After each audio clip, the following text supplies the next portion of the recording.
Hello everyone, I'm Nathalie Ghomsi. I'm a medical doctor and I'm a PG Year 1 Neurosurgery in Ivory Coast. Okay, today we are going to present on acute ischemic stroke, the management of acute ischemic stroke.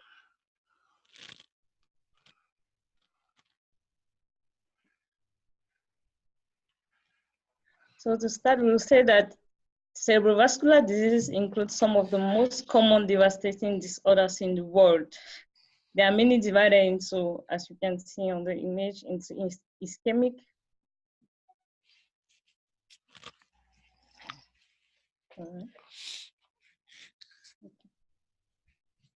into ischemic and hemorrhagic strokes.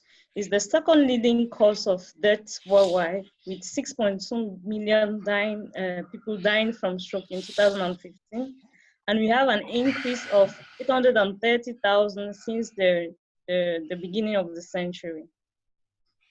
The World Health Organization defines stroke as the sudden onset of focal neurologic dysfunction, in which after adequate investigation symptoms are presumed to be of non-traumatic but vascular origin and last more than 24 hours.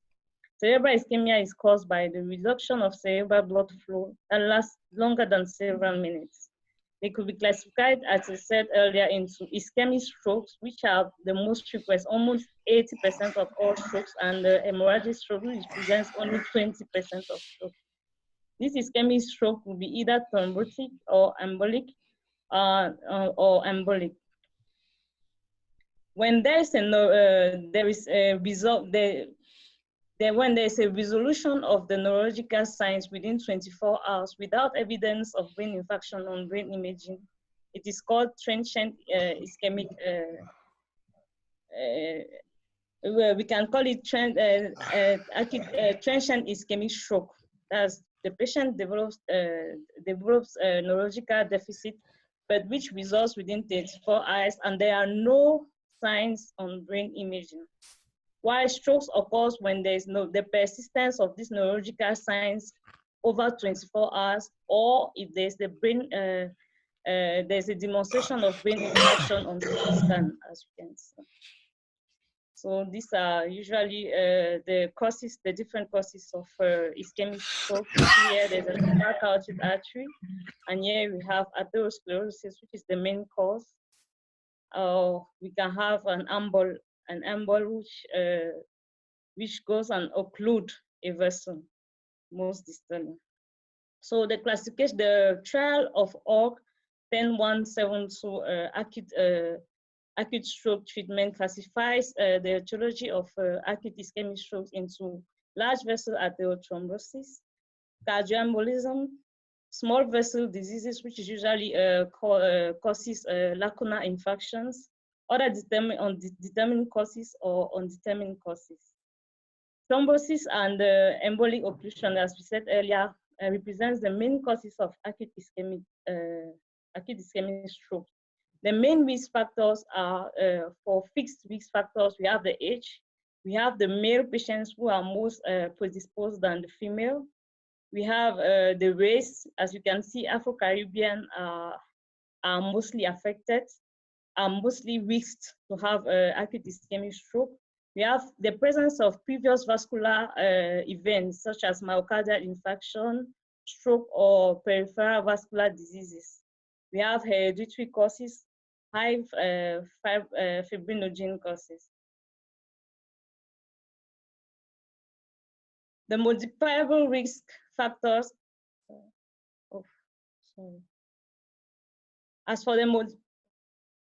After the modifiable risk factors, the main risk factors that we have to control is blood pressure. We also have cerebral cigarette smoking, hyperlipidemia, which is has also to be controlled, and we have here diabetes mellitus and excessive alcohol intake. So we will describe briefly the anatomy in order to have a good idea on the clinical presentation of an acute ischemic stroke. We have to have a brief idea on the arterial supply of the brain. So the blood supply of the brain, the brain receives its arterial supply from two pairs of vessels. We have the internal carotid artery and we have the vertebral arteries posteriorly. The internal carotid artery will give three main arteries, which we have the middle cerebral artery, the middle cerebral artery, the middle cerebral artery, the anterior cerebral artery, and the anterior choroidal artery. So the anterior cerebral artery joins to its contralateral homologue by the anterior communicating artery, while posteriorly the internal carotid artery joins to the vertebral to the posterior supply by the posterior communicating artery. So as we said, the internal carotid artery arises from the common carotid artery in the neck at the level of C4 and enters the skull via the carotid canal. It enters the skull via the carotid canal and terminates at the bifurcation into the anterior carotid artery and the cerebral artery and the middle cerebral artery. It has two portions. We have the extracranial portion, that's out of the skull, and an intercranial portion. We won't go much in detail. We talked about it when we talked about blood supply in our last sessions. While the posterior supply, as we said earlier, is mainly made by the vertebral artery. The vertebral artery, which will join anteriorly to give the basilar artery, which while going up will give out the labyrinthine artery, the anterior inferior cerebral artery, the pontine arteries, the posterior cerebral, the superior cerebellar artery, and then the posterior cerebral artery. As for its physiopathology, there are three major mechanisms of occlusion. We have first the occlusion of an intracranial vessel by an embolus, as we said earlier. This is the embolus. We have an in situ thrombosis, which could be caused of the intracranial vessels, that's internally, or we could have hypoperfusion caused by flow limiting stenosis of the major extracranial or intracranial vessels, often producing a watershed ischemia. The main causes are atherosclerosis, as you can see. So when in acute ischemic stroke, there's an abrupt vessel occlusion, which results in a drop of the regional cerebral blood flow. This will lead to time-dependent compartmentalization of the ischemic of the brain tissue. We have three compartments. We have the infant core, the penumbral compartment, and the oligemic compartment.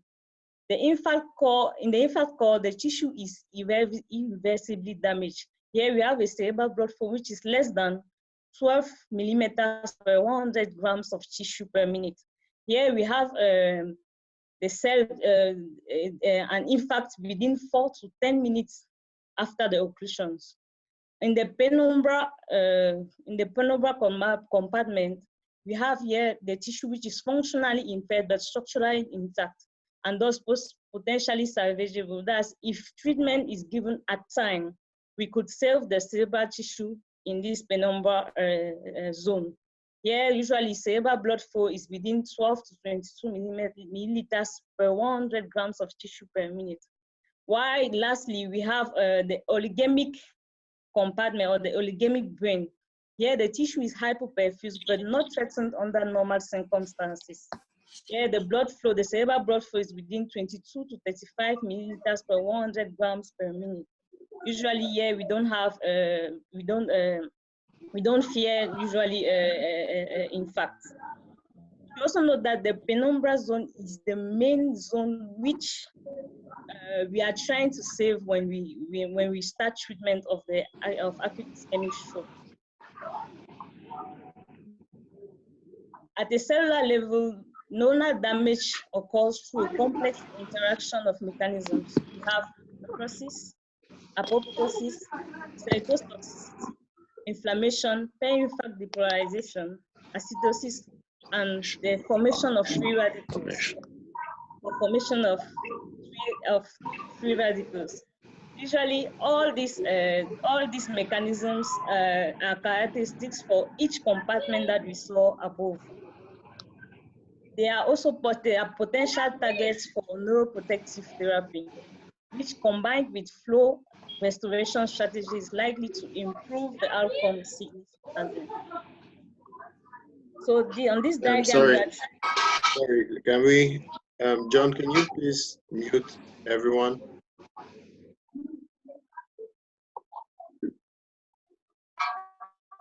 Yeah, I think the background noise is coming from Nathalie. I think Arsene is not muted. Okay, hold on. Okay, thank you. Okay, go ahead. Yes, go ahead. Thank you. So, as we said earlier, there is usually a focal infarction. Focal infarction occurs usually in two distinct pathways. We have the apoptosis pathway, in which cellular cytoskeletal breakdown is rapid due to energy failure. This is usually an appanage of the ischemic compartment, while the apoptotic pathway is usually the pathway in which there's the programmation of cell death. This is usually found in the penumbra compartment. So this is what we are trying to prevent when we treat a patient. We manage a patient with acute ischemic stroke. So ischemia will usually lead to necrosis of the brain tissues. This is usually due to a starvation of the neurons, of glucose and oxygen starvation of the tissue. This when there's in the absence of glucose and oxygen supply to the tissue, there will be a failure of mitochondria to produce adenosine triphosphate. This absence of adenosine triphosphate will lead to a dysfunction or a non-function of the ion pump, and neurons will depolarize, allowing intracellular calcium to rise. This cellular depolarization caused by the absence of ATP will also lead to a release in glutamate. This will also lead to a release in glutamate from the synaptic terminals, and this excess glutamate will lead to neurotoxicity by activating postsynaptic glutamate receptors. This will lead to an increase in calcium influx into the cells. This increase in calcium influx into the cells will activate calcium-sensitive enzymes such as phospholipase and protease, leading to a destruction of the membrane of the brain cells. And this destruction of the membranes of the cells will liberate lipids, which will be responsible for the formation of free radicals. These free radicals will further promote the catalytic destruction of the brain cells. And hence damage the vital function of the brain cells. So it's just like a vicious circle. That's the more the cells die, the more we have the production. The more the cells the more the cells do not receive oxygen or glucose, the more we have the production of glutamate release, the release of glutamate, the increase, which will lead to an increase in calcium influx, and this increase in calcium influx will provoke either directly the cell death, or will also activate phospholipase, which will degrade the membrane and will free lipids will be responsible for free radicals, and at the end we have the same finality. So the diagnosis is usually, as you said earlier, we have to have a good knowledge of the arterial supply of the brain, And we have to, because each artery supplies a particular part of the brain, which will be responsible for a particular clinical sign, whether it is a large vessel or a small vessel or smaller vessels. And to evaluate stroke, we have to ask ourselves, when the patient presents himself with a sudden onset of neurological dysfunction, we have to ask ourselves, is it stroke? What type of stroke is it? Why did it happen, and what is the prognosis? And in order to answer these questions, we have to determine if the symptoms are related to stroke. We have to localize the site of brain lesion, that's usually with imagery. We have to establish the type of stroke, usually with imagery, and we have to ascertain the likely cause, usually with angiograms or ultrasonography. So stroke syndromes could be divided into large vessel stroke syndromes or small vessel stroke syndromes, usually called lacunar syndromes. These are some examples of large vessel stroke syndromes, which you could have. For example, a middle cerebral artery occlusion will lead to symptoms like hemiparesis, and if it's on the dominant hemisphere, we'll have motor aphasia, or if it's on a non-dominant hemisphere, we could have a Gerstmann syndrome or unilateral neglect. As for anterior cerebral artery occlusion, the patient usually presents himself with a crural hemiparesis. A crural hemiparesis is a hemiparesis in which the patient has the weakness of the lower limbs are greater than the weakness of the higher limbs. That's the arm. The patient will present himself with urinary incontinence. Urinary incontinence usually is when you have an infarct in the paracentral lobula. You can have tactile aphasia or dyspraxia. As for an occlusion of the posterior cerebral artery, it could be divided into two territories. We have the peripheral and the central territories. The peripheral territory will present itself with homonymous hemianopia, for example, or dyslexia, verbal dyslexia without agraphia, while central territory presents itself mainly with thalamic syndromes, as you can see. We also have an occlusion of the vertebral artery, which presents itself with a Wellenberg syndrome, which is mainly a sensory syndrome. As for the other presentation, this is the lacunar infarction. The lacunar infarction is usually the occlusion of small perforating arteries. It usually gives 5 presentations. We have pure motor hemiparesis, which is usually the infarct of the posterior limb of the internal capsule. We could have a pure sensory stroke from the infarct of the ventral thalamus. We are an ataxic hemiparesis from the infarct of the ventral pons or internal capsule. Dysarthria, usually from the infarct of the ventral pons or the genu of the internal capsule. Or we could even present itself with a mixed, that's a fifth type of presentation, is a mixed presentation. That's the patient having hemiparesis and hemisensory loss.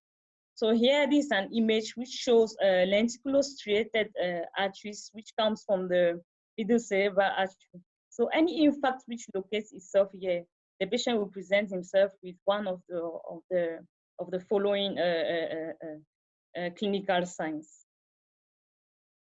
As for imaging study, in low and middle-income countries, middle-income countries like mine, that's Cameroon, CT scan is the first exam that we do here, but it's not the best exam that should be done. The CT scan, even if we do CT scan, the best CT scan to be done is a CT angiograph coupled with multi-detector scanners. It is an exam which is performed after administration of IV iodinated contrast. It will permit us to visualize the cervical and the intracranial arteries, the intracranial veins, aortic arch, and the coronary arteries. So this is usually the exams that we do in my country, this and CT angiogram. But as I said earlier, there are other sequences that we could do, like perfusion CT, perfusion mean transit time map CT scan. which will show the delay in perfusion of the left. Like here, we have the delay in perfusion of the left middle cerebral artery. As you can see, the color blue. The second image, that's B, the second CT image, which shows, you can see the different compartments. We have the ischemic compartment, and we have the penumbra zone, which is the zone which is to be saved. And so this patient, after doing an angiogram, we discovered that there was an occlusion of the middle cerebral, of the left internal carotid artery and middle cerebral artery bifurcation. There was an occlusion. So it is on the image D, a vascularization was done, and this is how the patient a post-surgical a mechanical clot retrieval thrombectomy was done. So after the surgery, this is how the brain was. So you see, there's no more. We can see again you have lesser places of infarction on the image. As for MRI is usually better than CT scan because it helps identify intracranial hemorrhage and other abnormalities. But we have to use spatial sequences. We have to use, for example, the diffuse weighted imaging, which will be more sensitive for early brain infarction than standard MR sequences or other CT scans. We can also use MR angiography, which is highly sensitive for stenosis of extracranial internal carotid artery or large vessels. But we have to note that MR angiograms usually overestimate the degree of stenosis. So it is not, how can I say, the first exam to ask in case of ischemic stroke.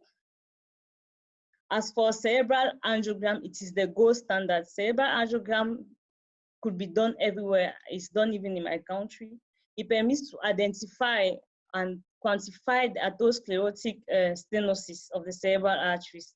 It also identifies and characterizes other pathologies such as aneurysms, vasospasm, in complications of subarachnoid hemorrhages, or arteriovenous fistulas. As for ultrasound techniques are usually asked not at the emergency, that's we have to treat the patient first, but not at the emergency. It helps us assess the blood flow in the middle cerebral, in the intracranial arteries, for example. You will detect the stenotic lesions or the presence of microembolia. As you can see, we have an example of an ultrasound. But I would say that I have seen it in my country. I've never seen how one is done, so I don't have a great idea.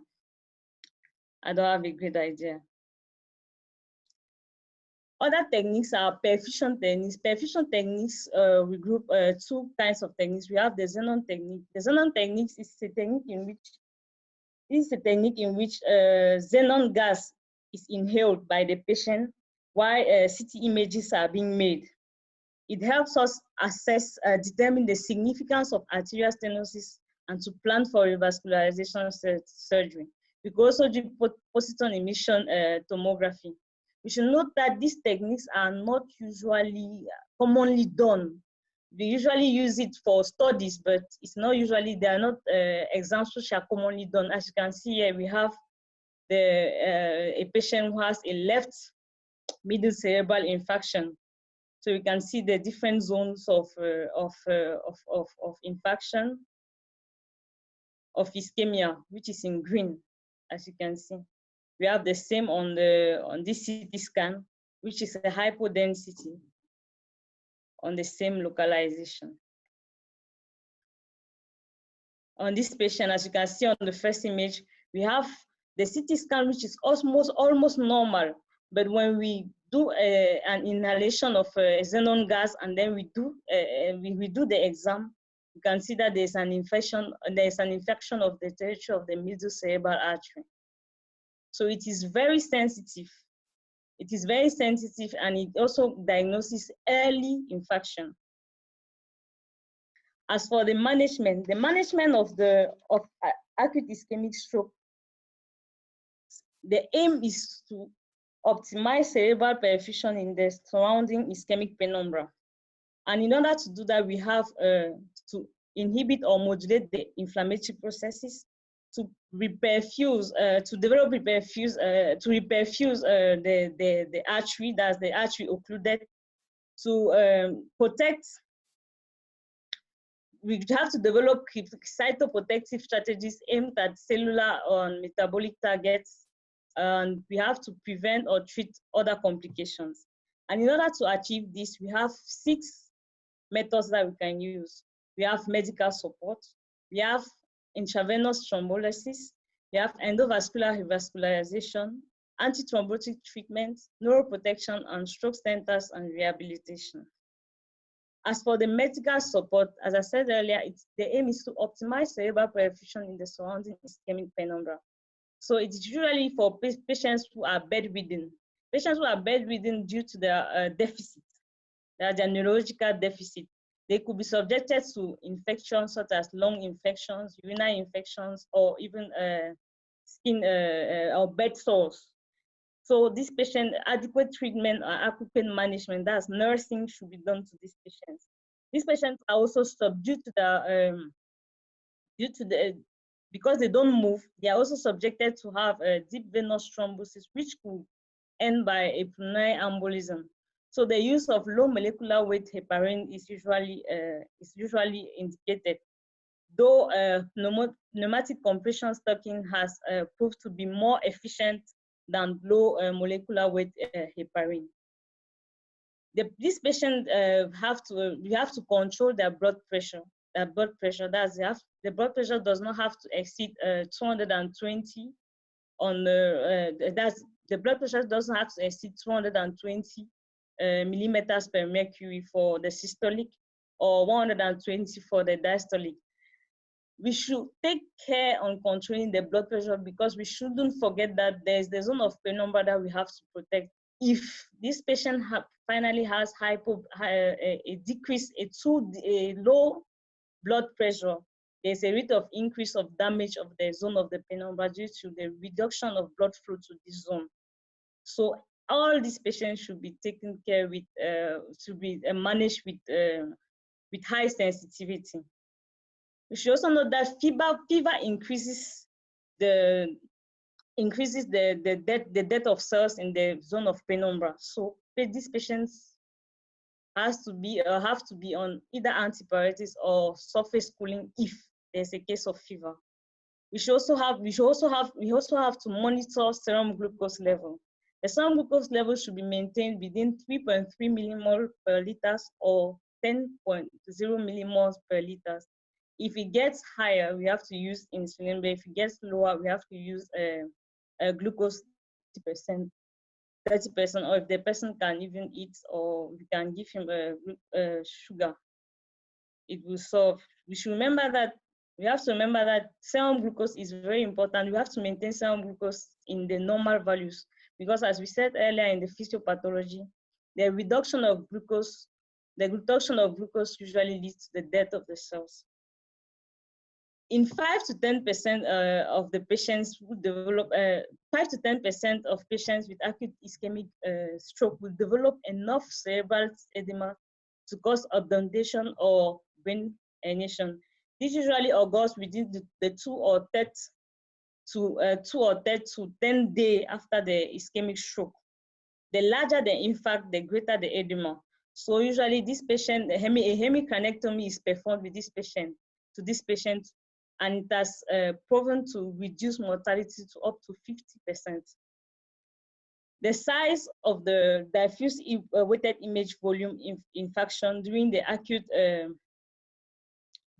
acute phase is a great predictor of deterioration requiring hemicranectomy. We should also note that as for cerebral infarctions, they usually mimic labyrinthitis by manifesting itself by only vertigo and vomiting. Usually, cerebral infections may lead also to the occlusion of, to the obstruction of CSF flow, leading to obstructive hydrocephalus. Or it may also lead to respiratory distress by compression of the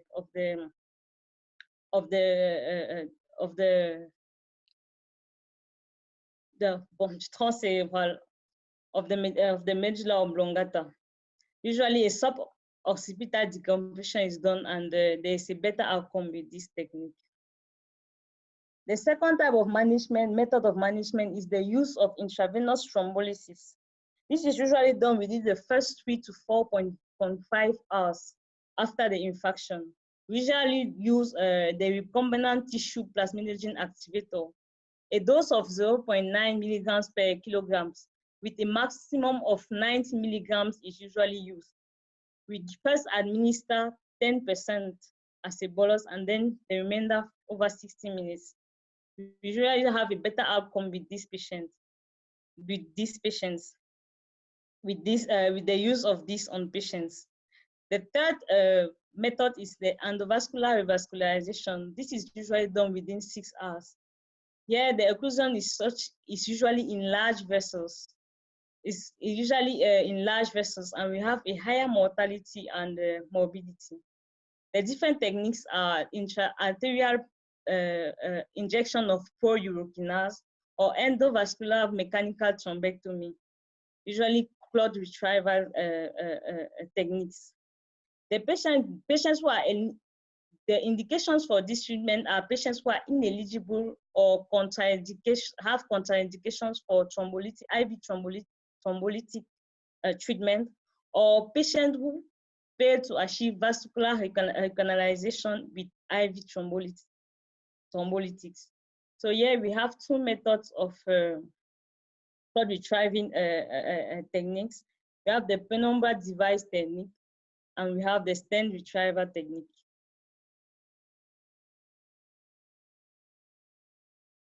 As for the fourth method, we have the use of antithrombotic treatment.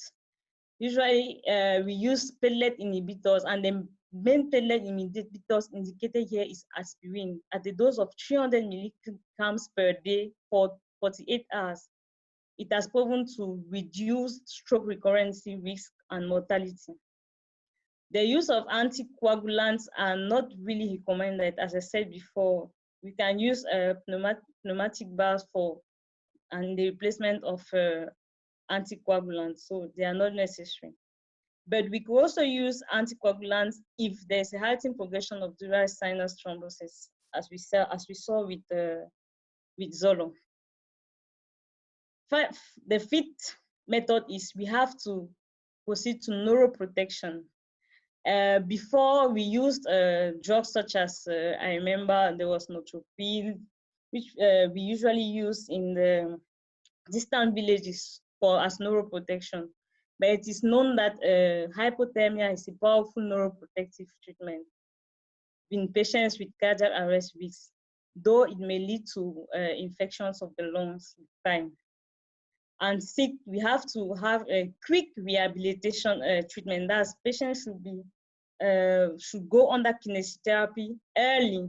It improves neurologic outcomes and reduces the mortality of this patient. As for the preventive measures, we have two types of measures. We have the medical therapy and we have the surgical therapy.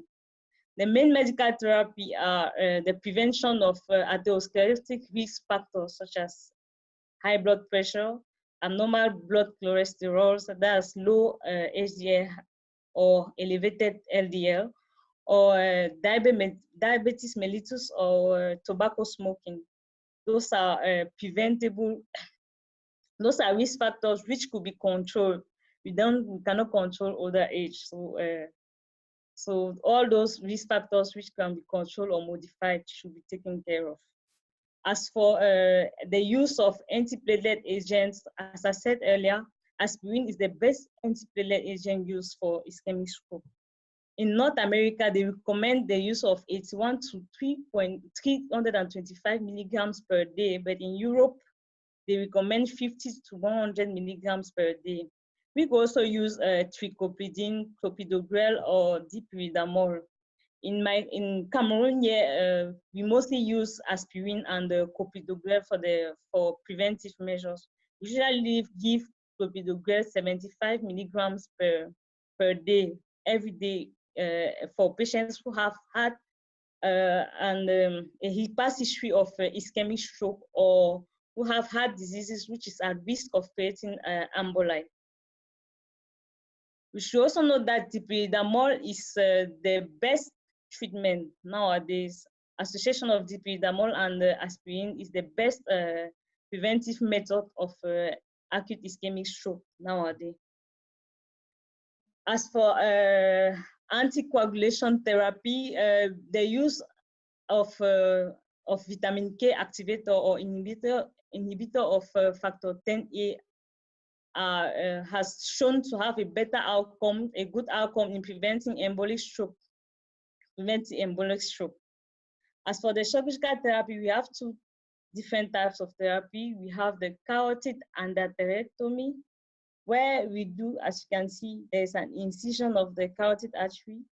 We go and extract the atherosclerotic matter, and then we close the artery. Or we can also do a carotid angioplasty stenting. That's we put a stent which will dilate the zone where there's atherosclerosis or where there is stenosis to permit blood passage. To conclude, I will say that acute ischemic stroke constitutes an important problem in public health worldwide. Its diagnosis is essential for adequate management. We should have to differentiate between, there is no clinical sign which differentiates ischemic strokes from hemorrhagic strokes. So imagery is essential to the diagnosis. The management is usually multidisciplinary, from the ICU to neurology, cardiologists, vascular and neurosurgeons, and neurorehabilitation and nursing are very important. The prognosis depends on early diagnosis and treatment, and aspirin remains an important preventing medication worldwide. Thank you for your attention.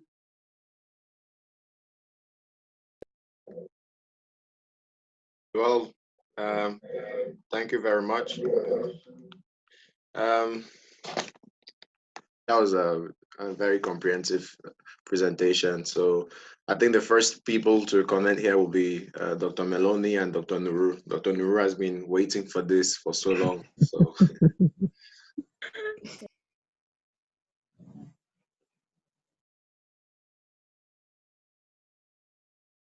Dr. Nuru, maybe he stepped away because he's at the hospital. I'm sorry, Ulrich, I will join with you in 5 minutes. Please okay. Go ahead. Okay, no worries. Dr. Meloni, do you have any comments? Oh, well, not particularly. Just congratulate with Nathalie. This is a great panel. She highlighted all the main aspects to manage in an acute ischemic stroke. I would just like to be careful when you manage the blood glucose, because it is dangerous hypoglycemia as well as hyperglycemia. So it is advisable to manage in a great tension the glucose level. Hyperglycemia can sometimes simulate a recurrence of stroke. So well check this value of glycemia. Yeah. Well, thanks. So my question, I have two questions. The first one would be from what you read now, what would you say the medical students should remember, the essential stuff about ischemic stroke? And the second one would be, you pointed out there are a few things that we don't have locally in low resource settings. Where do you see neurosurgery in these areas going in the next 10 or 15 years? What do you think it would look like? For the first question, let me first start by the last. I think it's lower than the first. For the last question,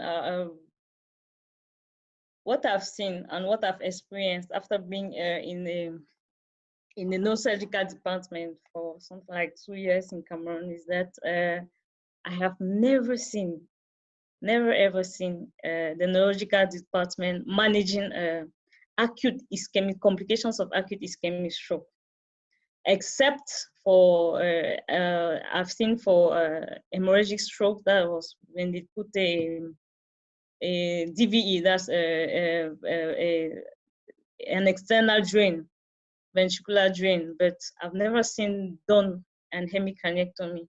And usually they explained that the cause was because usually the patients, the rate of infection was so high. The patient usually, even with a craniectomy due to edema, post tumoral edema, usually the piece of craniectomy, we usually threw it away because it got infected, so we couldn't use.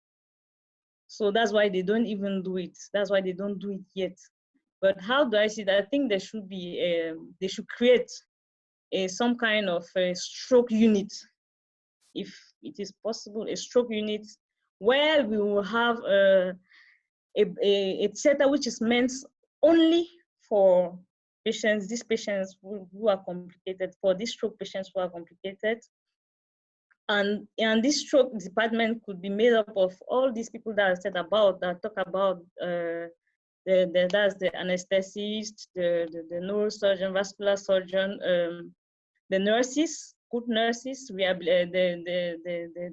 neurorehabilitation specialists, so that this management could be, how can I say, could be more effective or more efficient. Because when I see, for example, in Central Hospital where I am, Yaoundé where I am, there's only one unit. There are 2 units of theater, of emergency theaters, of operative. There are 2 operative units. There's one at the emergency, which usually has 30 surgeries, and there's one that is inside, which usually has many other surgeons, many other surgeries, ENT. It is all mixed. So I think there should be, I should try to create a stroke unit in our different countries. I think it will better their outcome. It can be done. It can be done because we have neurosurgeons who can do it. It can be done. We also have vascular surgeons, just that we have to put ourselves to it. We have to have the, how can I say, the means, first the means, and we should be volunteered to do it. Should be volunteered to do it. That's what I think about that. So I think we can go forward with time. Within 5 years or 10 years, or when all of us will come back, I think we can set it up. Who knows? We can set up some such kind of unit. Now for the first question, I will say to a medical student that he should know that stroke, they should first know the definition of stroke. That's the first thing that you should know. That stroke is the sudden onset of neurological dysfunction, which lasts more than 24 hours and which is usually not traumatic. Not traumatic. This stroke, in order to have a better idea when a patient comes with stroke, that's with a deficit, with a neurological deficit, the first thing you have to ask that patient is to do a CT scan for our context, because in a CT scan in our context. But if there is a possibility, after the CT scan will help him determine if it is an ischemic or hemorrhagic stroke. After determining both the different the type of stroke that he has, the student, if it is an ischemic stroke, he can put directly the patient on aspirin.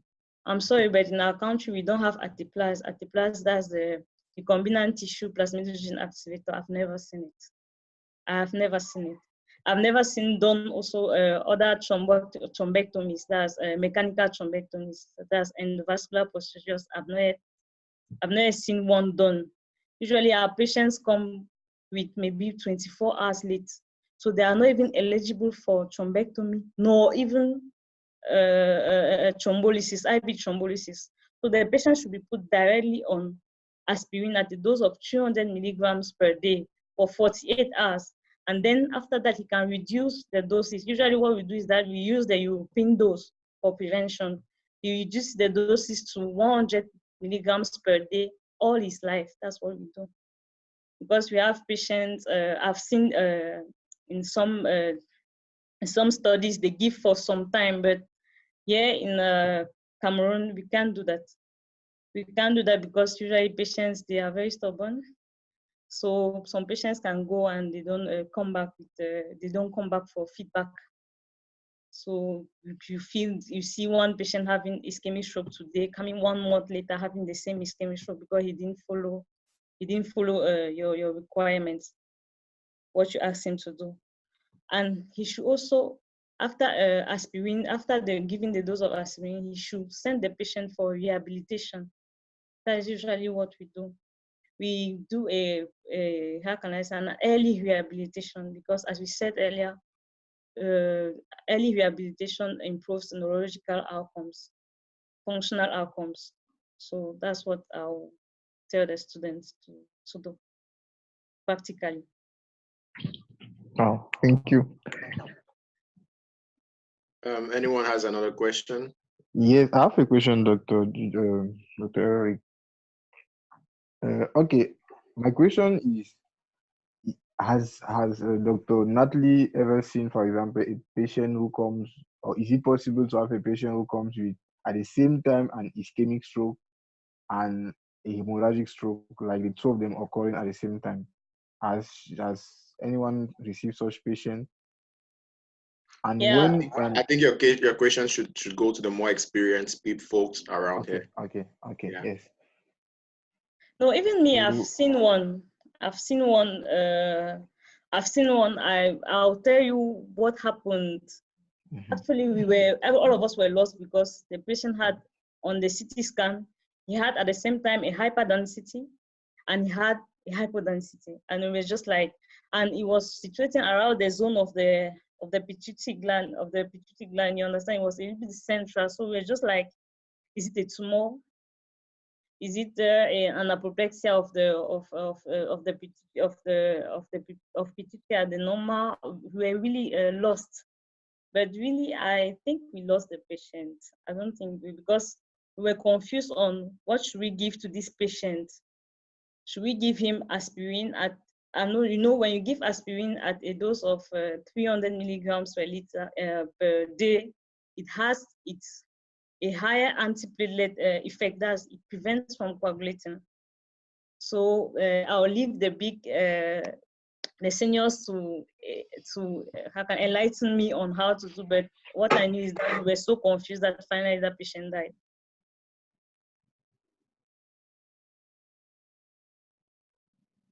So, Dr. Marco, please, can you help us out? Yes, I wish to know if you have, for example, ever received a patient who has at the same time an ischemic stroke and a hemorrhagic stroke, like occurring at the same time, and if you have received such patient, or what is the best approach to manage such patient, somebody who comes with an ischemic and a hemorrhagic stroke occurring at the same time? Well, it's absolutely interesting questions.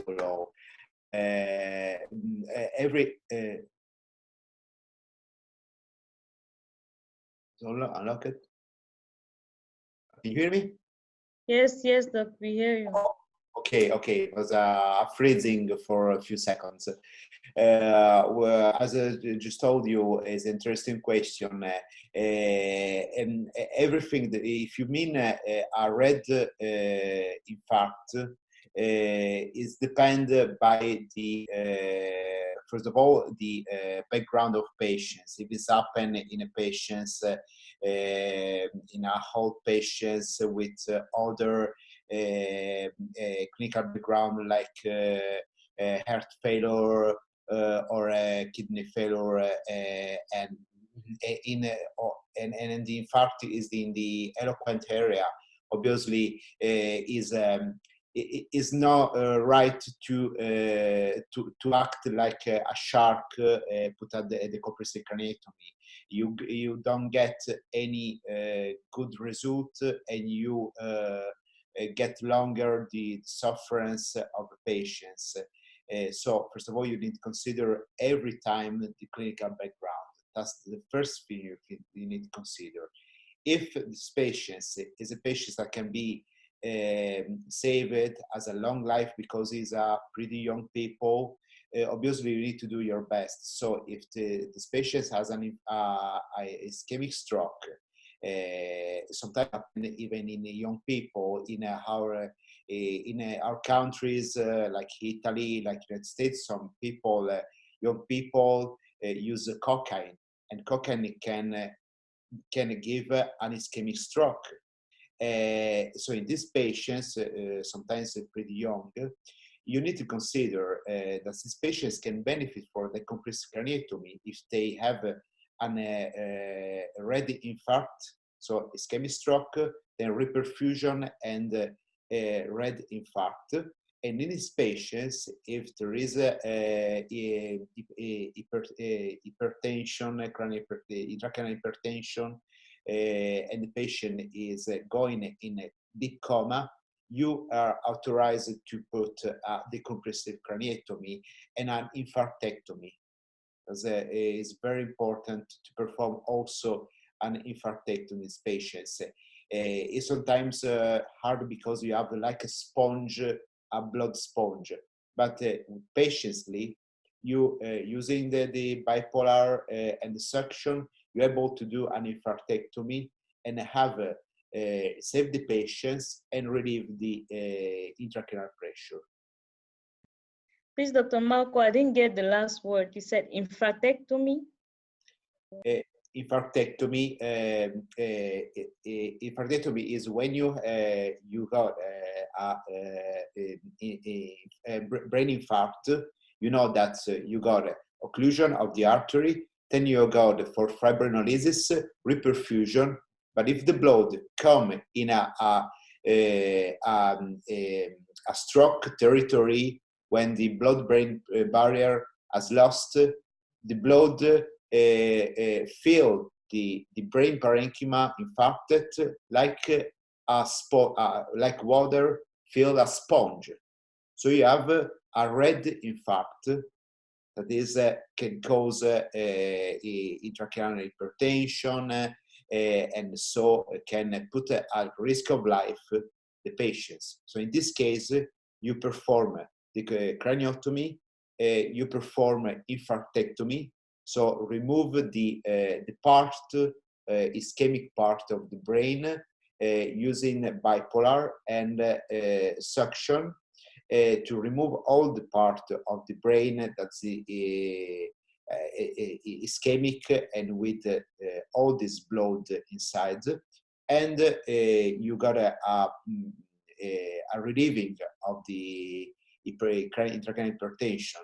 Obviously, in selected patients, because as I told you, is the patients as is already complicated because there is a hold, is a lung problem or a heart failure. You don't get any result. And of course, I want to take advantage, Nathalie, to say that the problem of ischemic stroke unit is very important because you can, unfortunately, if the stroke unit is incomplete, so you have a good neurosurgeon, you have a good thrombolysis, but you don't get any rehabilitations, the result can be less enthusiastic than they expected. Yes, Dr. Marco, I have a question. For the infarctectomy, what is the exam that you do to determine you to do infarctectomy? On what base do you go to do infarctectomy? Well, depends by you consider that when there is a reperfusion, you got a ischemic territory that the filling with blood increases because there is a edema, there is a swelling. It's important swelling that can cause intracranial hypertension. So if the patient is going in coma, cause this intracranial hypertension, a good surgery is to remove the infarct, because you can also perform a decompressive craniectomy, of course. But if you keep the in ischemic territory perfused, you go, it's like a continue swelling, and you risk to reopen the patients. So even if you got a huge decompressive craniectomy and a huge duroplasty, the brain can still continue to swelling and keep the patients at life risk. So a good idea is to perform an infarctectomy. Thank you, doctor. You're welcome, Darren. Guys, I'm so sorry. I was in, I have 2 patients to operate now, and it is so so hard here. But I just have time to follow your presentation little bit. I was here what you were said, and beautiful presentation. But I don't know if you talk about NIS score, because for us neurosurgeon, what we need when we fight, we are against about acute ischemic stroke, what we have to do, and if you in your practice you are residents in emergency, you receive patient like that, because it sometimes not you will receive the patient. It is the neurologist resident or intern who will receive the patient and will call you to after CT scan. Sometimes in CT scan to tell you, you have a massive ischemic acute stroke, so we should do something. And nowadays in many centers they perform first time thrombectomy, and after, if they don't have good result, they can call a neurosurgeon to perform cranectomy, decompressive. But I don't know what you think, you, Nathalie, after your presentation, what you will do if you receive patient maybe who come between the 24 hours and the beginning of the symptom. Okay, the beginning of the symptom in the 24 hours about ischemic acute stroke, what you will do? You don't have thrombectomy in your department, you don't have neurovascular team in your department. What you will do? What will be your logical reasoning?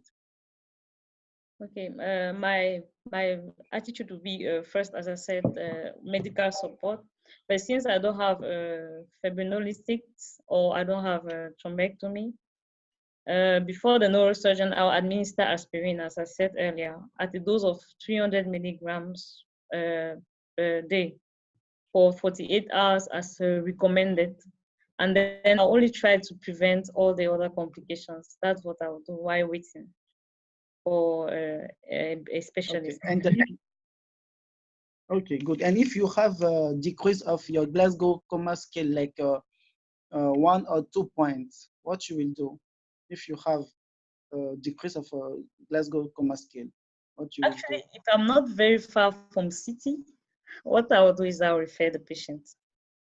If I'm not very far from a city, in Cameroon, for example, our neurosurgeons, our vascular surgeons, I don't even think that we have 5 vascular surgeons in Cameroon. We at least have more than 10 neurosurgeons, but they are concentrated into 2 cities, 2 big cities of Cameroon. So if I'm next to these 2 big cities, I'll send the patient there. I'll try to manage, I'll go with the patient to try in the ambulance to try to manage, like I said, the other complications while we reach. That's what I think I can do.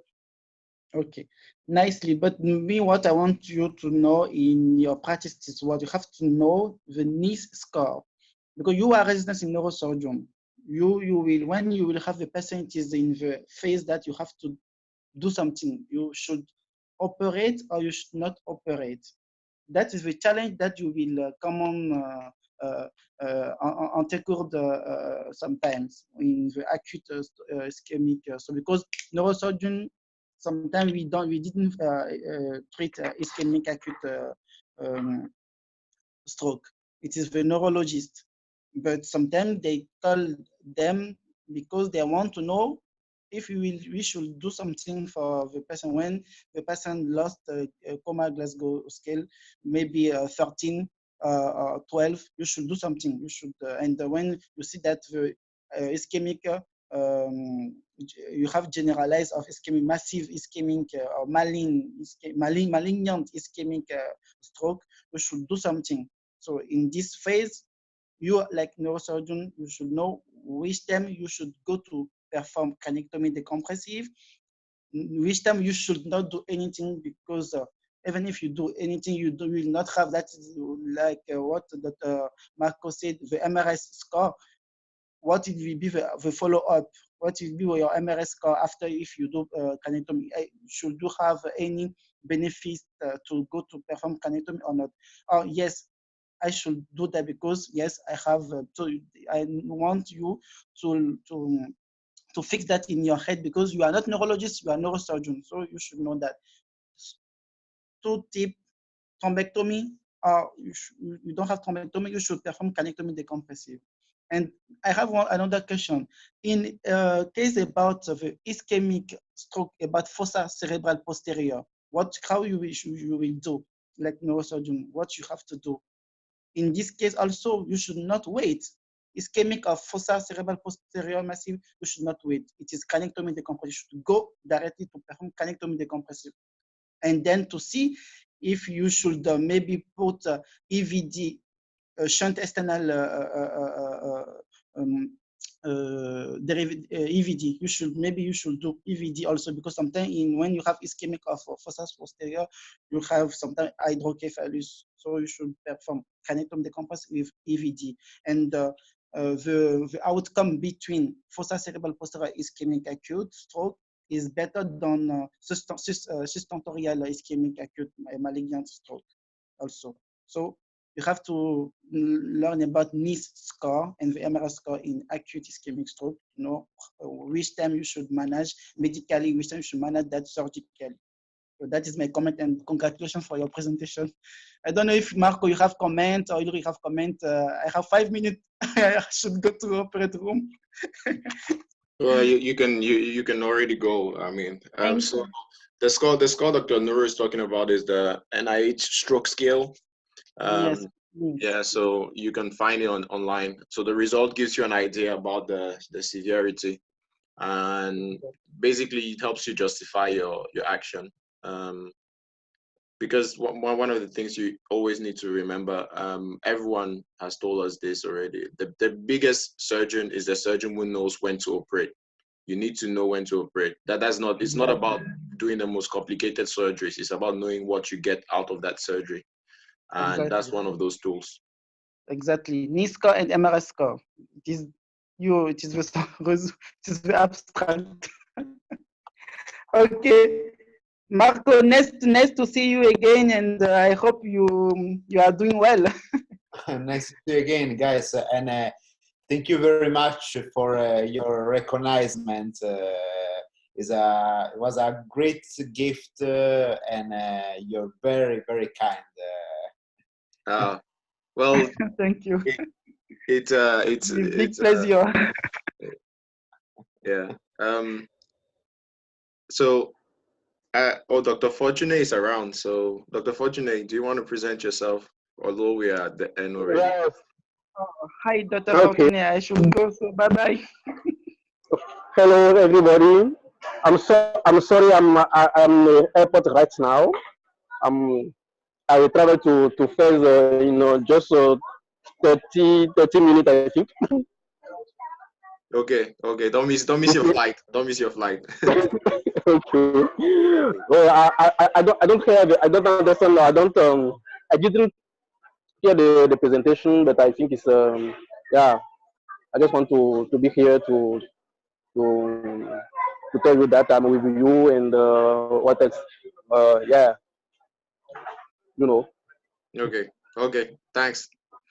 Um, well, it was a really great day today. We had some really amazing presentations, a lot of comments, and great participation, great turnout.